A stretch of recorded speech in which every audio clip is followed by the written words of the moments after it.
the one indispensable element of any organization is the customer. Without customers, you have nothing.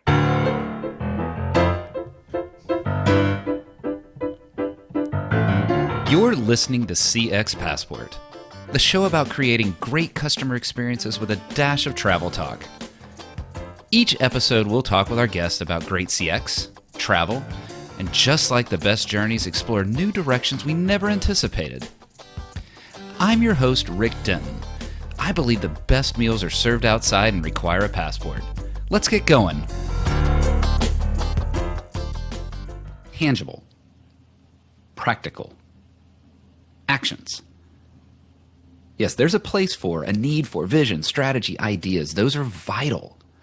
Yet without tangible results, practical approaches that create real actions, those visions just float without value drifting into the ether. Today's guest, Mark Slatin, through his firm EmpoweredCX, gets those results for clients. With a tagline of, I empower leaders to make their customers' experience vision become a reality, Mark stakes his ground right from the start. With stats that consistently tell us that companies are thinking they're providing a great customer experience, compared to stats that consistently tell us that customers know companies' customer experience, let me be polite, falls short of what customers seek. Other words come to mind, but this is a PG-13 podcast. Well, that's what Mark solves using the experience he gained through several corporations, including leading customer experience for a healthy-sized bank. This isn't theoretical, it's real. There's a lot that goes into creating the change that's required to create great customer experience. That's going to be the theme today. Practical results. Well, I mean, as much as we plan things, we'll take unexpected journeys should we find an interesting tangent to explore. Mark, welcome to CX Passport. Hey, thanks, Rick, so much for having me on the show. It is an honor and a pleasure. Well, the honor and pleasure is mine, sir. I'm glad you're here. Now, I mentioned that in the intro. I talked about that experience that you had in financial services. It was for a bank that had $11 billion in assets. So we're not talking about something tiny here. That's real practical experience. How would you say that practical experience influences how you approach customer experience today? Yeah, Rick, I think it's one thing to put on a piece of paper what something should look like and a plan, and it's a whole nother thing to actually live it. You run into the obstacles, you run into the barriers that have to do with all sorts of things. And until you've actually gone through that, it's really like anything else. Until you've gone through it and walked in those shoes, you don't know what it's like. There are so many people in our industry now that have the title of CX, customer experience, client experience, and they haven't spent a day really in those shoes. No. So, and it's kind of frustrating for those of us who have, worked hard, have CCXPs or other designations, have years of experience, having, fought the good fight and learned the hard lessons to hear. But that's one area when you go through, especially in the financial world, and I know insurance and other industries are the same, where there's a lot of consolidation and market compression. We went through 2 acquisitions in 3 years. So that's a whole nother, not to mention a pandemic. Let's just throw it all in there. Just throw it all in there. I mean, if there's some wrench that can be thrown in, but until you try to go through and negotiate, navigate those things, you really are just theoretical. I want to come back to some of that practical, maybe dive deeper in there. But you said something that kind of inspires me, and it's this idea of there's a lot of folks that have CX in their title, and there's plenty of discussion that I've seen on LinkedIn around go out there and look at the job descriptions for a customer experience role, and you'll see that there's a wide spectrum of understanding of what that role is. So you can't use job descriptions as a way to know what a customer experience leader should do. With your practical experience, with your perspective now, what would you say is the function of a customer experience leader? I think the simplest way to think about it for me is we are the customer advocate inside the organization, right? Because if you think about it, there's all these different departments and they have different purposes: marketing, audit, sales, finance, you name it. They're all doing something, but and many of them well-intentioned are trying to serve the customer, but usually from their own vantage point Right. and thinking about the priorities they have within their department. And I think a good analogy is a conductor of an orchestra, right? So if they're on their own, the winds may overpower the flutes. The drums may be a half beat ahead of everyone else, Yeah. right? And the conductor pulls the whole orchestra and turns a bunch of disparate noises into music that the audience really enjoys hearing. Like that. I like the idea of the orchestra, and I joke about this in episodes where the guest gives me what the title's going to be. I think that maybe the title of this episode is the the orchestration of customer experience, or something like that. But I like that approach to it, and the idea of you've got these different. And it's not that I think that's one thing that sometimes we can be guilty of in the CX space, that we vilify the other groups. Oh, well, you're not doing the way customer experience I think it should be. But they have their own objectives, their own initiatives, their own goals that they're attempting to achieve. And so that idea, just like, hey, the timpani wants to make sure that you get the rush and the drum really going loud. Well, it's the orchestra, it's the conductor that helps bring that back. I like that a lot. This is your captain speaking. I want to thank you for listening to CX Passport today. We've now reached our cruising altitude, so I'll turn that seatbelt sign off. While you're getting comfortable, hit that follow or subscribe button on your favorite podcast app so you'll never miss an episode. Love it if you'd tell a friend about CX Passport, leave a review so others can discover the show as well. Now, sit back and enjoy the rest of the episode. You said something else to me when we were talking before the show, and you'd called the customer experience leader not a conductor, but you called them a change agent. And I know I've always kind of felt that in my core. I just have never really verbalized it as such. We often talk about it near it with phrases like customer culture development or creating a customer-centric approach. I like that. There's something about that idea of the change agent that gets at all of that and has a flavor around moving specific initiatives forward. So if someone's listening to this show and they've got customer experience, they want to move customer experience initiatives forward, and they want success for their ideas, how would you advise them? Yeah, I think what we really do at its core is cultural transformation, right? Transforming the culture to deliver outstanding, superior, whatever adjective you want to use, experiences, and doing so on a consistent basis. Mm-hmm. And the only way to do that is develop frameworks and systems that are common to the best, the best of the best.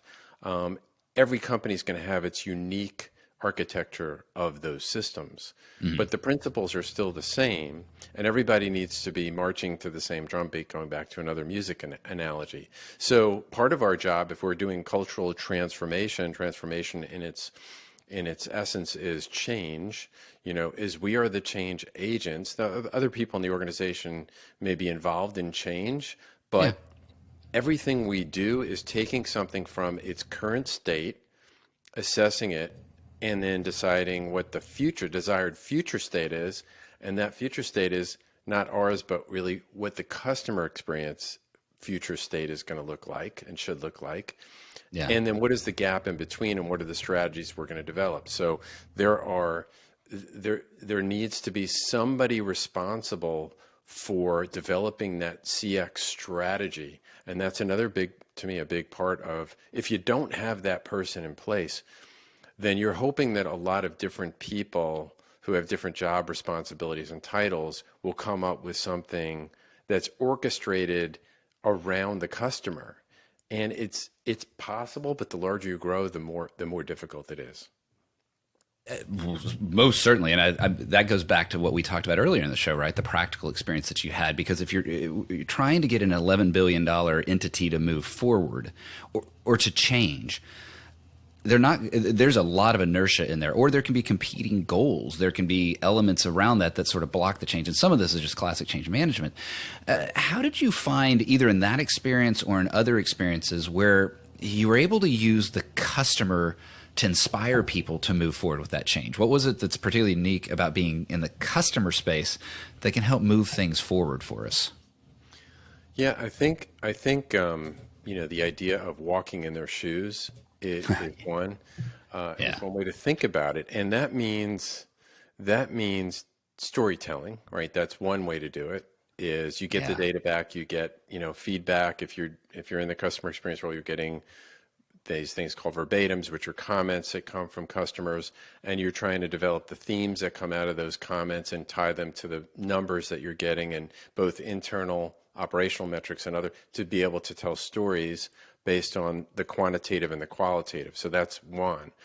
But perhaps arguably an even more effective thing to do is to have your people walk in each other's shoes. And an example of that was I wrote a blog on this called Executive Listening. And the idea was, before we start changing things, we heard some feedback from employees about pain points. Let's have the executives go and spend a day, just a day, with the headphones sitting next to the people in the contact center, right? And it wasn't just the fact that customers were having this issue or that issue, and they got to see the themes around that. That's one clear benefit of it.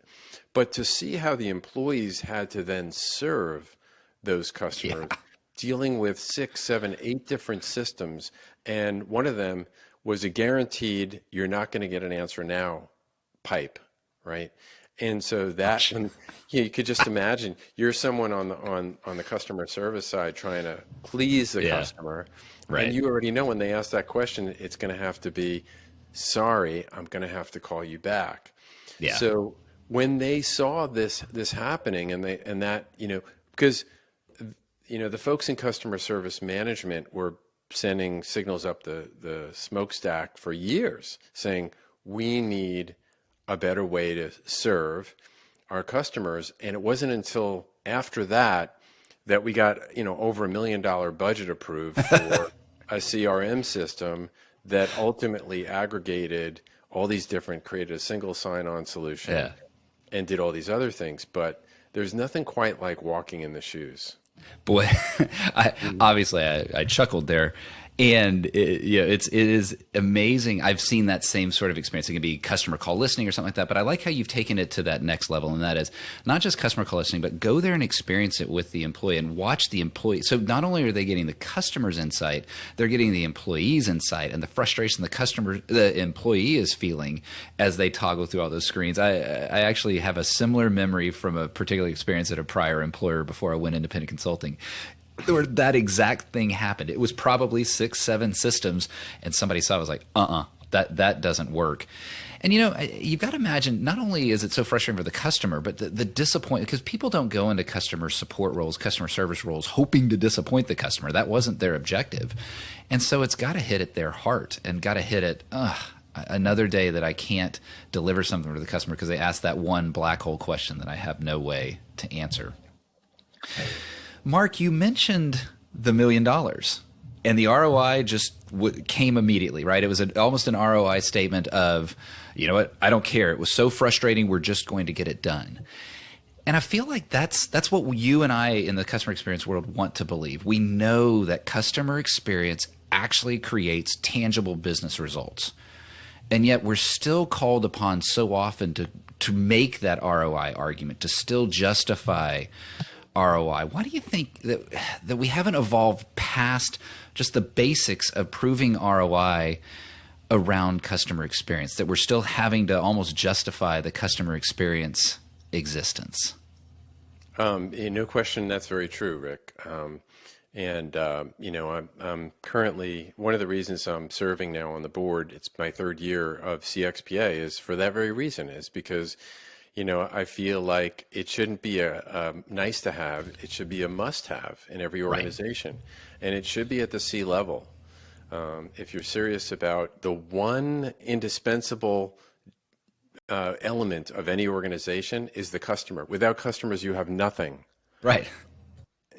Right. So you need that. You're not serving anyone. And so you've got to start there.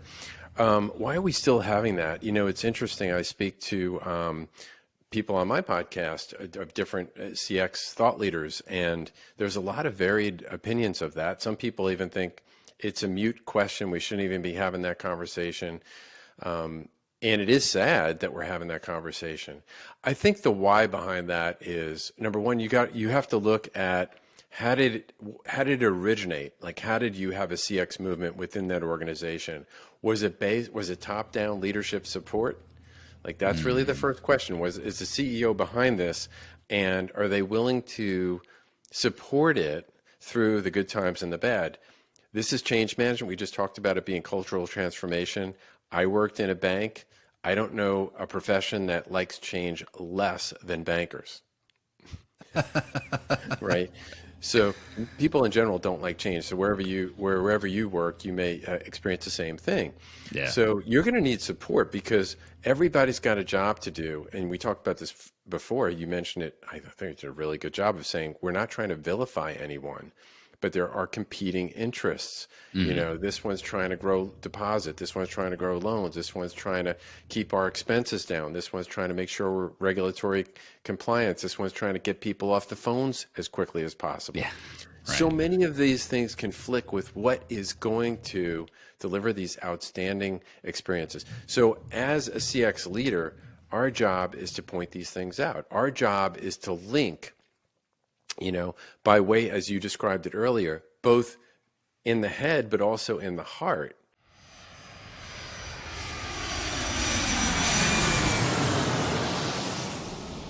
Mark, that sounds exhausting, right? And it is. In the customer experience world, it can be exhausting. All joking aside, I love the storytelling part of it. I really enjoy and thrive off of that. It gets some energy. It can be fun to watch the eyes get really wide in the middle of a story sometimes because it can be a disturbing one. But, you know, sometimes it's nice to take a little rest after all that work, just like on a long journey. So that's what I'm going to ask you to do here. I'm going to ask you to take a little rest here. Join me here in the First Class Lounge. We'll move kind of quickly here and have a little bit of fun. What is a dream travel location from your past? You know, I would say for my past is Aruba. That was one of the best vacations. They just don't get rain there, so you can always count on sunny skies. Nice. I didn't know that about Aruba. Now you make me want to go there. That does sound delightful, especially as we're recording this in February. And while I know some places are warm, some places are cold, it's still February, and I think a lot of us would like to find the beach. What is a dream travel location you've not been to yet? There's so many. One that keeps coming up, and I don't know if I'll go there next, but it's a tie between like Paris and London in that part of Europe and Hawaii. I've never been to Hawaii. One's that way, Yeah. one's that way. Okay, I gotcha. All right. No, all would be wonderful places to be. What is a favorite thing of yours to eat? I love so many things. I guess, gosh, you know, I'm going to keep it simple. I love chocolate chip cookies. Ooh, well chosen, sir. Oh, there is nothing quite like a home-baked chocolate chip cookie. I like a few toffee chips thrown in there as well. Yeah. Can we just stop the episode now? I'm getting kind of hungry. All right. I'm going to have to go for a walk and burn off these calories. Let's go the other direction. Maybe this will help. What is a thing your parents forced you to eat but you hated as a kid? You know, the thing was that we had, my mother didn't have a big variety. And that was it. We had baked chicken, we had salad and broccoli, and we had that at least 5 days a week. And, you know, it sounds good. It sounds like a nice meal, but it was the same thing, you know, so I just got tired of it. I got to tell you, I like that meal. Actually, I like what you're describing, but you're right. Even my favorites, I wouldn't want multiple times a day. But at least if that's what you had to hate as a kid, that's a pretty good hate. I'm glad that you had that. What is one travel item, not including your phone, that you will not leave home without? I think, you know what? I think I've got to have like sweatpants. It's like the equivalent of pajamas, but my feet get cold and I sleep with my socks on, and the sweatpants just, you know, grab above the sock, and I know the first thing my wife does is kick off the covers and take her socks off. So we're opposites in that. But I get cold, so I'm bringing a comfortable pair of sweatpants.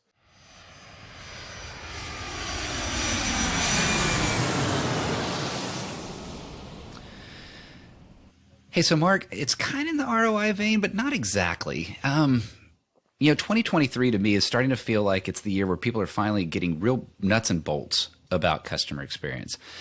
And I feel like we in the CS community have often been accused of being too theoretical, too esoteric, just kind of, great that I've got a strategy, but I'm still disappointing customers and they're angry at me. So how did we get that reputation? What do we need to change to do a better job of tangible, tactical delivery of customer experience improvement? Yeah, I think it kind of goes back to getting away from just the data, the movement in the data. Data is important, don't get me wrong. Sure. But it has to be the right kind of data. It has to be data that isn't just CX data or data that we understand, but data that speaks in the language of those people that we're talking to. So, tell the story of, let's go back to the call center since we started there. So if those people are spending, I'll make it up, 2/3 of their time with password resets, and they're taking calls that block calls that could be value added, that could be improving the share of wallet for the organization. That's something that the CFO is going to understand. That's the CEO. These people are going to understand. If there's something connected to risk, we've shifted. So if your NPS, number of detractors goes up by 10%, those people are much more likely to defect. And if they defect, that's X millions of dollars at risk that just went up. That's going to grab people's attention. Yeah. And then you're telling stories of quick wins. So we did this thing A over here, and it affected us in this positive way. This many fewer, and you go back to measurement, this fewer calls that are coming in for this reason, that reason being just a time suck. So it's being able to, going back, I think, really get away from, this 3% movement in satisfaction or ease or something. Those are all important, but they're just drivers, and they don't really connect emotionally and headwise with the people we're speaking to. That gives me that makes me want to ask another thing. Kind of, I alluded to it earlier, but first I just want to stop down and say, absolutely right. Yay that the score went up. Boo that the score went down. That doesn't do any good. And I'm encouraged to hear you say that. No, it's not that we're throwing out the data, but let's focus on some data that matters, so that we can unlock time in our agents' day to be able to handle the complex, the difficult, the emotional, rather than clickety click to get your password reset. So. But okay, you and I just said that. Sounds real simple, makes sense. And we hear so many companies say things like that. And so the customer gets the focus. We're here for you. The customer is at the heart of what we do. There's airlines that'll tell you that they're doing it for you. And good gravy, we know that the airlines is one of the worst customer experiences, customer services that exist out there. Well, depending on the airline. Let me not throw everybody on the bus. So if that's the case, if there's so much lip service towards customer experience, customer service, why are we still seeing such bad, atrocious examples of bad customer service? Well, I think that is at the core of it is it's lip service. We know that there's a framework, whether there's a framework and there's a leader. We talked about this just earlier today about the importance of having someone to conduct, someone to orchestrate, someone to truly advocate, and maybe a department to advocate on behalf of the customer. If you don't have that, that's one thing. And two is if you're not truly committed to that, and that comes from the top down. So you could even have a CX leader or a department, and if you don't have the supportive leadership, we're going to put that on hold for a while. We hear you, Mark. We need to go fix that, but first we've got to do this acquisition, or we've got this new computer thing that's happening, and it becomes a political war. And unless the CX person has the support of leadership, they're going to not end up, their projects and their priorities are not going to be the same. They're not going to get done. So there's no simple answer to that question, Rick. You've got to have this systematic engine in place that listens, that number one, you have an idea of what the ideal customer experience for your organization should look like. Where are the gaps? What are the strategies?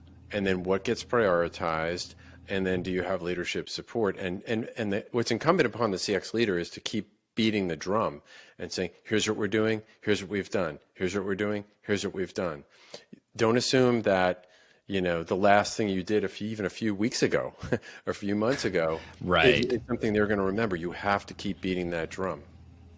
You mentioned the CX leader in place. I wonder if as customers, what we should do is just not do business with a company that doesn't have a customer representative sitting at the C-level or something like that, whether it's chief customer officer or something like that. Maybe you and I need to create a database of do business with these companies, don't do business with this company. If the chief customer officer is reporting to a different organization inside the airline, maybe you need to choose a different airline because they do need to have that champion there as you're describing. Well, let's hope that we can see some improvement on that in the future, because I'm seeing more and more talk in that direction. I'm just ready for it to go from talk to action. And in that vein, we're out of time here, Mark. I could talk to you for a lot longer, but I would love to know what you think is coming down the pipe. So what is it that you see in 2023 or just in the future in general that you're hearing your clients describe as the pain points and the focus areas that they're targeting now? It's a great question. So a lot of industries are struggling with staffing still, getting the right employees, getting enough employees in place. And so that affects the customer experience. So that's something, both getting them and keeping them, right? Yeah. We've got the great resignation and so forth. So ideas around how do you engage employees? How do you deliver an outstanding employee experience? And I think that's going to be forefront. I think obviously we're starting to hear more and more about artificial intelligence, machine learning, neurolinguistic programming, and how we can use those to better get information and data so that ultimately we can deliver a better customer experience. Those are probably some of the forerunners or innovators are thinking about the latter, but the employee experience is a very broad scale and near and dear to a lot of people's hearts, and still a big challenge for companies. It is, absolutely. Well, let's hope that as we look forward that those are areas that can be solved by combining what you're describing, the employee experience, the AI, all those could wind together. Mark, if folks want to know a little bit more about you, your philosophy around customer experience, or to understand how EmpoweredCX might be able to help them advance their customer experience journey, what's the best way for them to get in touch with you? The best way is, number one, I have a podcast as well, and I can't wait to have you on, Rick, as a guest. Yay, I can't wait to be on it. Oh, that's awesome. Good. Yeah, that'll be fun. I'll get to turn the tables on you, and you'll be in the hot seat. Great. It's called the Delighted Customers Podcast. Okay. My company's called EmpoweredCX, and that's the name of the website. I offer, if they want to learn more about their own company, I've developed an assessment, experience maturity assessment that's free, that you would take. You get a score, and I'd walk through at no charge the results of that. And on LinkedIn, Mark Slatin on LinkedIn, Slatin. Well, I will get all of that in the show notes. So everything there, from how to listen to the great podcast, how to make sure that you don't listen to Rick's episode, because why on earth would you have the Rick guy on there? But listen to the podcast, get connected on LinkedIn, and then head over to EmpoweredCX for that free assessment. Mark, it's been wonderful talking with you. I always enjoy talking to others in the profession. I love the practical approach that you bring to this. And I love that you introduced Aruba and one day hope to get to Hawaii and Paris, London. Why don't you just hit all of them? Just go all those destinations. Mark, it was wonderful talking with you today. Thanks for being on CX Passport. Same here, Rick. Great being on the show. Thank you so much. It was an honor.